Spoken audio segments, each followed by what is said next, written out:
Welcome to your home with Alicia Smith, presented by F&S Building Innovations. Today we want to show you another beautiful kitchen completed by the F&S Building Innovations team. A lot of times when people are starting to design their kitchen, they're not sure if they want to go bold or keep it kind of neutral and subtle. In this case, we mixed both. You've got these gorgeous charcoal blue cabinets, which are a great contrast to the white in the rest of the kitchen. Those gold accents on the pulls and knobs just really accent that dark, bold color. In this case, it's got a beautiful coffered ceiling, and we used that same color in the coffered ceiling, which gives a really nice contrast. For the way we live today, a lot of people want a really large island. It's a great spot for kids to sit and do their homework while mom's cooking dinner. Sometimes you even end up eating dinner at these eat-in islands.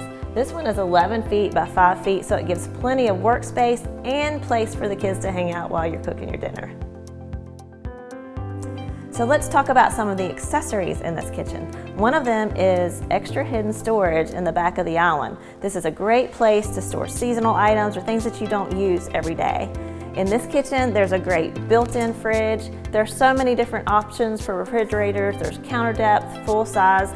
This one was built in, so it just gives you a nice, sleek, modern look. This kitchen has something that's not normal. It's a 4-foot double sink. So it actually has 2 faucets. 2 people can be working. If one person's washing dishes, one person needs to wash their hands, there's plenty of room for everybody. One thing that's a great option to incorporate into your kitchen is a wine or drink fridge. That way you're not cluttering up your fridge with all those extra drinks.